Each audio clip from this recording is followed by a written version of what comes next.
सुब्बैया रंग बिरंगी मुर्गियों को एक तरफ एक टोकरी और दूसरी तरफ एक और टोकरी में रखता था।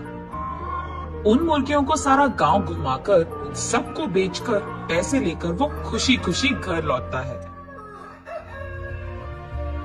सुनो करके उसकी पत्नी सुब्बम्मा को पुकारता है सुब्बैया।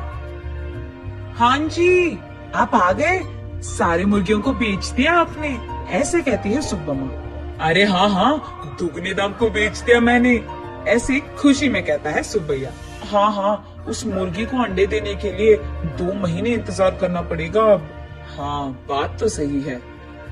उन सब मुर्गियों में से एक गुलाब रंग की मुर्गी को अपने हाथ में लेकर, हाँ, ये मुर्गी तो हर 2 महीनों में एक बार ही अंडे देता है, काश ये साल भर हर महीने ऐसे अंडे देता, हम इससे बहुत ज्यादा पैसे कमा लेते। ये कहकर उस मुर्गी को वही जमीन पे छोड़ देता है सुब्बैया। चलो छोड़ो जी, इसी मुर्गे के वजह से तो हम कुछ तो भी कमा पा रहे हैं, अब उसी से काम चलाना होगा।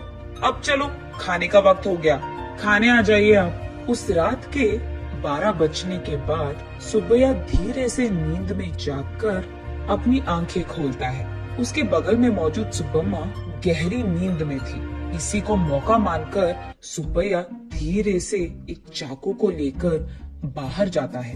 बाहर टोकरी के नीचे मौजूद उस गुलाब रंग की मुर्गी को वो बाहर निकालता है और उस मुर्गी से सुब्बैया ऐसे बात करता है। हर महीना अगर तू अंडा देगी तो तेरा कुछ जाएगा क्या? या फिर तुझे इस बात की घमंड है कि तू एक ही है जो रंग बिरंगे अंडे देती है? आज मैं तेरा घमंड उतार दूंगा। तो क्या कि तुम हर महीना अंडे नहीं देती हो, सारे अंडे तो तुम्हारे ही पेट में है ना। उन सारे अंडों को एक ही साथ बाहर निकालकर मैं उन सबको एक ही बार में बहुत ज्यादा पैसे के लिए बेच दूंगा, देख लेना। ऐसे कहकर जोर से हंसकर उसके चाकू से उस गुलाब रंग की मुर्गी को मार देता है सुब्बैया।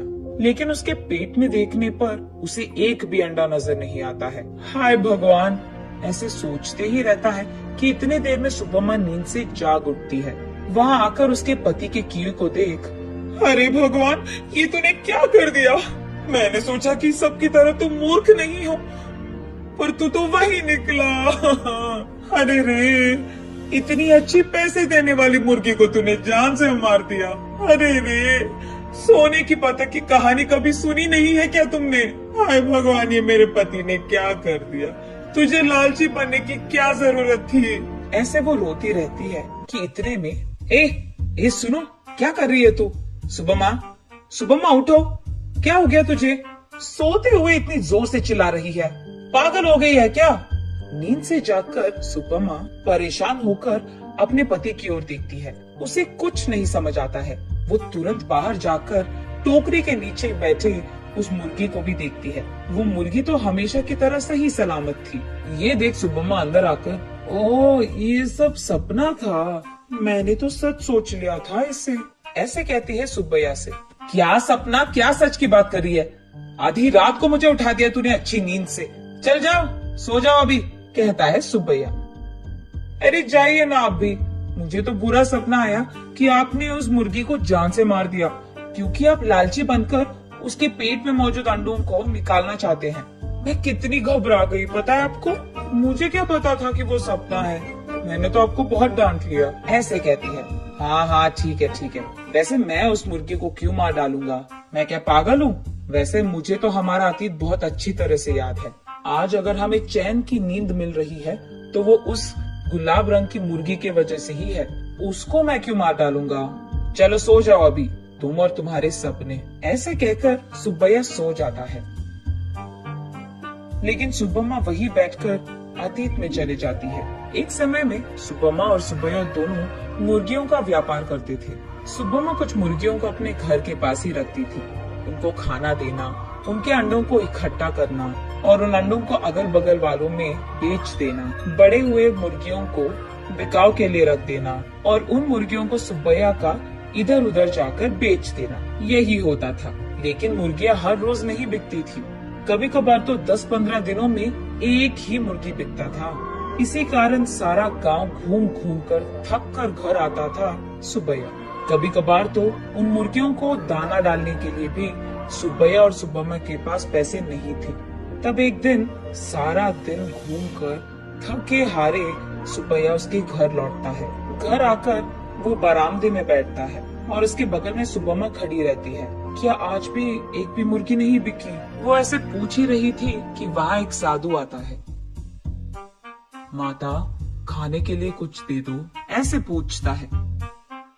थका हुआ सुब्बैया, ए साधु, हमारे पास ही खाने के लिए कुछ नहीं है, अब तुम्हें क्या दे?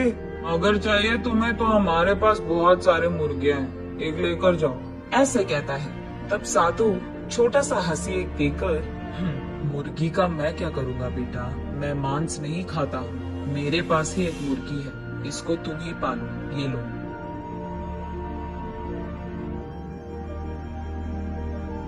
ये कहकर उनके हाथ में मौजूद एक गुलाब रंग की मुर्गी को उसके हाथ में देता है। मुड़कर देखने से पहले ही वो साधु वहाँ से गायब हो जाता है। सुब्बैया तब उस गुलाब रंग की मुर्गी को देख, इस तरह की मुर्गियाँ भी मौजूद है क्या? अगर इसी रंग के मुर्गियाँ हमारे पास होंगे तो हम उन्हें दुगने दाम में बेच पाएंगे, ऐसे कहता है सुब्बम्मा को देखते हुए। हाँ चलो ठीक है, अब हमें इस प्रकार के मुर्गी कहाँ मिलेगा? वो साधु मांसाहारी नहीं था इसीलिए दिया उसने, वरना इस रंग की मुर्गी हमारे पास कहाँ से आता?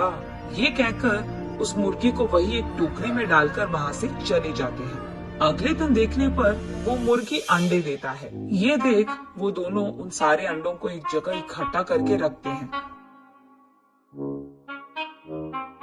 कुछ दिन बाद उन अंडों से बाहर आए मुर्गियों को देख सुब्बम्मा आश्चर्यचकित हो जाती है। अरे सुनो, इधर आइए आप, सुनते हो? अरे कहाँ हो आप? इधर आइए जल्दी, ऐसे वो अपने पति को पुकारती रहती है। अरे क्या हो गया? ऐसे चिल्ला रही है जैसे कोई मर गया, क्या हो गया? उसके ऐसे कहने पर सुब्बम्मा उसे रंग बिरंगी अंडों को दिखाकर ऐसे कहती है, अरे देखिए ना, उस साधु ने जो मुर्गी हमको दिया है उसके अंडों से रंग बिरंगी मुर्गियां आई है। ये कहकर सुब्बम्मा उन मुर्गियों को सुब्बैया को दिखाती है। चलो अच्छा ही हुआ, भगवान की कृपा हो या साधु की, हमारे लिए तो ये भला ही है। चलो हमारी मुश्किलें तो खत्म हो गई। आज ही मैं इन सारे मुर्गियों को बाजार में दुगने दाम पर बेचकर उन पैसों के साथ घर लौटूंगा।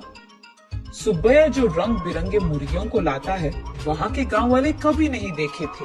इसी कारण गांव वाले सारे बहुत उत्साह से हमें चाहिए तो हमें चाहिए ऐसे एक दूसरे में बहस करते हुए सुब्बैया के पास जाते हैं।